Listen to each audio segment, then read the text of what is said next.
I got a big one. I got a big one. I got a big one. I got a big one. Okay.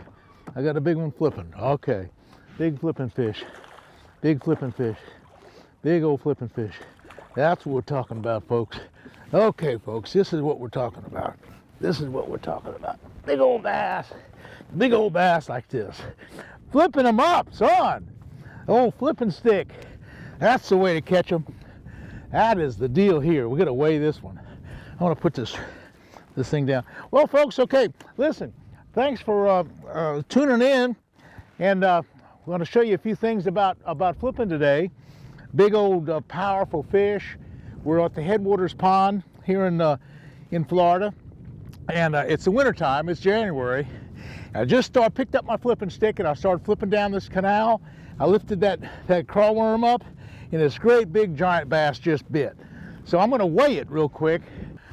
The scale is on right now, and I'll put them on and just see what it weighs. And just see what it weighs. 8.182. 8 pounds 2 ounces. Woo! That's a big one, son. And you know, that qualifies for the Florida has a trophy catch, and it's kind of a really neat deal. How it works is if you get a bass over 8 pounds and you get it certified as an 8-pounder, you can send it in and get a certificate that says it's an 8-pound trophy bass. And Bass Pro Shop will come along and give you like $100 worth of gift certificates and stuff to use for the thing. Well, anyway, I'm going to let this thing go. This is a giant bass, and I'm going to show you a little bit about how I'm catching them. Well, let me just show you what I'm doing. I'm using a big heavy-duty flipping stick, my favorite, big heavy-duty flipping reel with 65-pound braid. Now, we're here in Central Florida, and we're after really big fish, and we just caught a really big fish. So let me just show you the combination that we have here. The first thing, I'm flipping a Hydrilla and little lily pads on the edge of like this little ditch. Now, that's a big old 4/0 Superline hook by Yamamoto, a great big hook. And I have that snell knot. Look, see this snell knot? See, by tying that snell knot, the hook comes up in a hook setting position every single time you pull it, because it's snelled and there's a concave inside the weight. The weight is concave, and so when it pulls up, the hook comes up into the fish's mouth every single time. Okay, above that, I have a little bobber stop, because as it goes through the weeds, I want that weight. I don't want the weight to slide down the line. If you didn't have the bobber stop, what would happen, you'd flip it in and the weight would fall down the line. You'd think it would be on the bottom, and the weight would be up in the grass here. The weight would be on the bottom, and that wouldn't work. Okay, let me show you the lures that I'm using. I got a couple different lures here. Okay, starting, really, really good one that I like a lot. It's this little Zaco, and it's a Zaco tail. It's really a kind of a good little thing. I really like this. I've been flipping this a lot.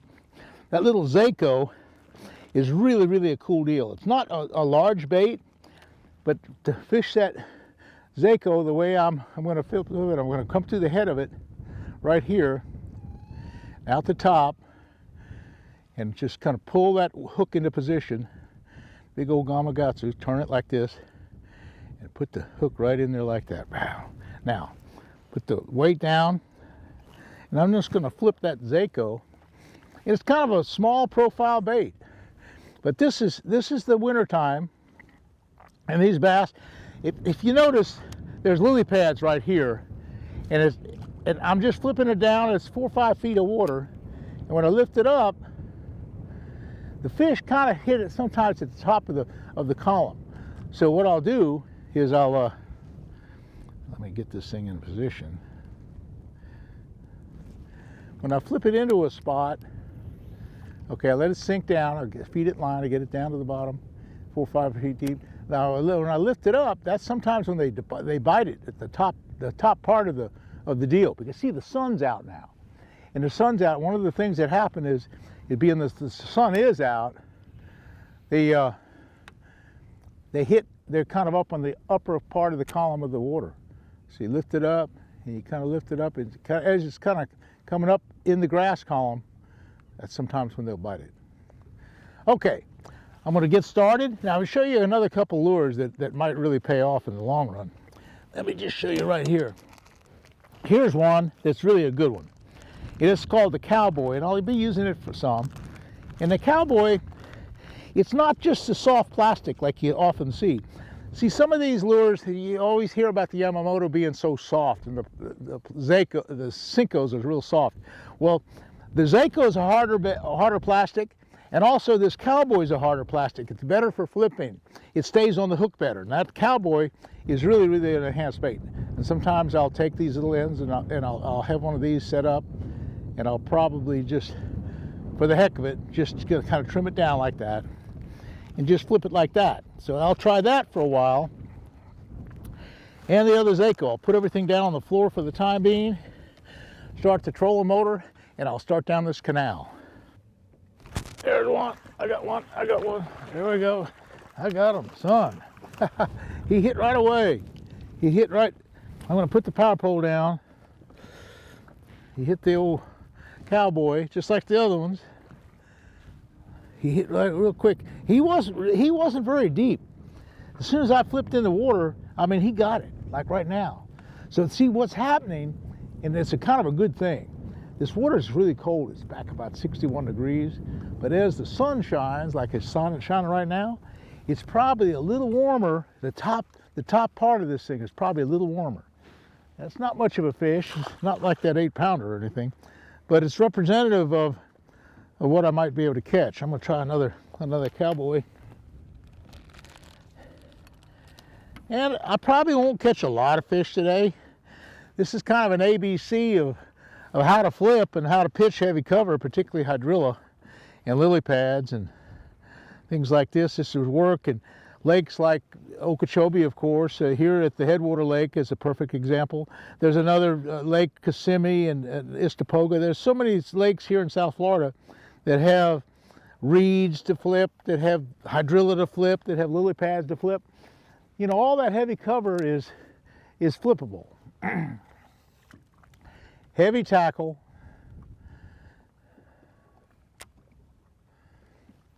Heavy tackle. Boy, he hit right away. It could be, I'm just hoping that there's more than one fish here. It could be that there's a school. Wouldn't that be nice? Whole school of fish. But he was in a real thick patch, and it hadn't gone down very far. Just went down just a little ways, and I saw the line jump. And I actually saw the line twitch. I don't know that the camera was even in operation at that point, but I saw the line jump. That is one big alligator. Gigantic.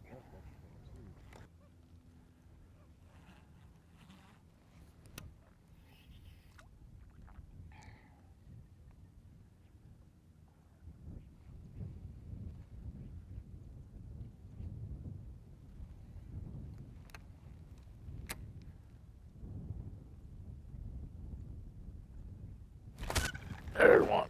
I got him. I got him. I got him. I got him. Yes, sir. That's what we're talking about. I don't know if it's the same one that bit or not, but I jigged it up and down. See, normally on a hot day, you don't have to jig them much, but I noticed on that one, I had to jig it several times before he bit it. So I don't know. They're not all 8 pounds, but some of them are. That's the deal. And it's such a nice day now. Now we've come out to the nice warm temperatures. You saw those alligators laying around, getting that sun, and that bass is laying around, getting that sun. That's 2 strikes I've had in this little patch. There might be a big one in here. There's one. I got him. I got him, son. Okay. Uh-oh. He dropped overboard. Oh well, small bass. What the heck? I'm watching my depth finder and I'm staying in the middle of the ditch. It's about 6 or 7 feet deep. And where I'm flipping actually back into the slightly shallower edge. You know, there's a bunch of lily pads on the edge, right, like this little patch right here. And there's a bunch of hydrilla right there. I'm going to throw right into the patch, and it's a 1 ounce weight. I'm going to feed it down, watch my line, be a line watcher, get it to the bottom, lift it up, kind of ride it up the grass some. No, he didn't bite it. Okay, that was a good one. And I'm just covering a lot of water here, flipping a lot of places.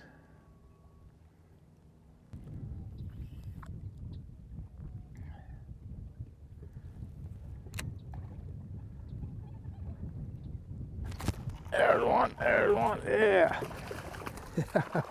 Okay, boys, we're catching them now. We're catching them now. They're in these mats, Hydrilla Matts, yes sir. It's on. They're not all monsters, hey, but they're fun to catch, and it's easy fishing.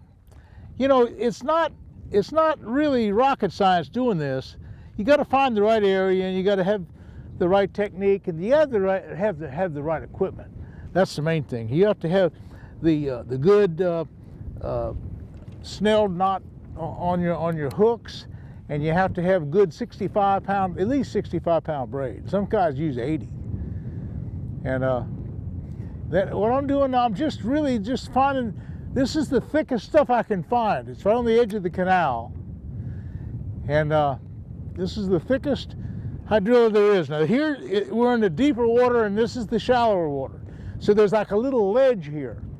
It's not much of a ledge, but it's just a small little ledge pocket, and I'm dropping it in about every 6 or 8 feet along here. I'm dropping it down, dropping it to the bottom, and lift it up. Some of them are hitting it right on the bottom, and then some of them hit it as I come up with it.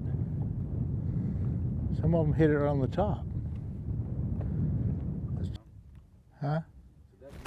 There's a big one. There's a big one. Oh, nice. There we go, son.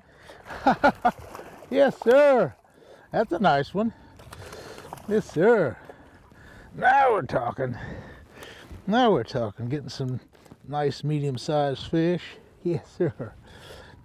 He hits so easy. And you know what I did? I'm off the channel now. Water temperatures come up a whole degree, though. Nice, good quality fish. And what we have here now, it's the temperature now has come up to 62.6. So it's up a whole degree or so. And that's been a really big deal. Flipping in the wintertime, a big old crawworm, hey, you can't beat it. Come on down to Florida. Hey, we'll see you again soon, and thanks for watching this, YouTube. Thank you. We'll see you again soon.